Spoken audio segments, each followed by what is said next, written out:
சில காலம் இந்த வைபவமானது தொடர்ந்து நடந்து கொண்டு வர, திருமங்கையாழ்வார் காலத்துக்கு பிறகு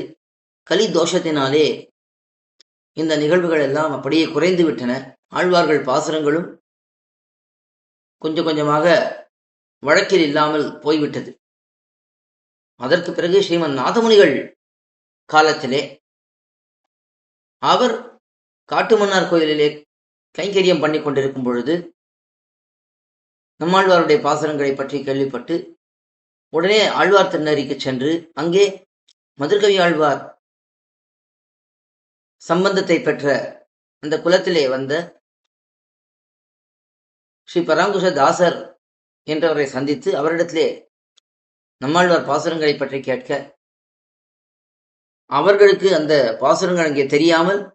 இருக்க, அவர்கள் எங்களுக்கு தெரிந்தது கண்ணனுஞ்சிறுத்தாம்பு மட்டுமே, இதை 12,000 முறை சேவித்தால், திருப்புலியாழ்வார் முன்பே அமர்ந்து கொண்டு சேவித்தால் நம்மாழ்வார் பிரத்யட்சமாவார் என்று கேள்விப்பட்டிருக்கிறோம் என்று சொல்ல, ஸ்ரீமன் நாதமுனிகளும் அப்படியே பண்ணி நம்மாழ்வாருடைய அனுகிரகத்தை பெற்றார். அதன் பிறகு அவர் திருவரங்கம் பெரிய கோயிலுக்கு வந்து சேர்ந்து இங்கே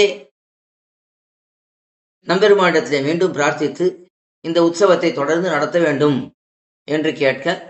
அதன்படி நம்பெருமாளும் அனுமதி கொடுக்க, மீண்டும் நம்மாழ்வாரை திருவரங்கம் பெரிய கோயிலுக்கு எழுந்தருள பண்ணும் வழக்கம்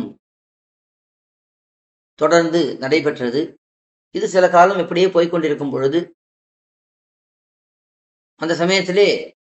இந்த தீன உற்சவத்தை ஸ்ரீமன் நாதமுனிகள் தொடங்கி வைத்த பொழுது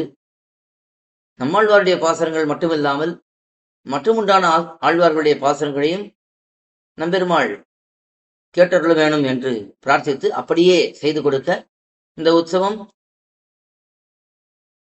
10 20 நாட்கள், அதுக்கு மேலே இயற்பா ஒரு நாள் என்று இப்படி 21 நாட்களாக இந்த உற்சவமானது கொண்டாடப்பட்டது.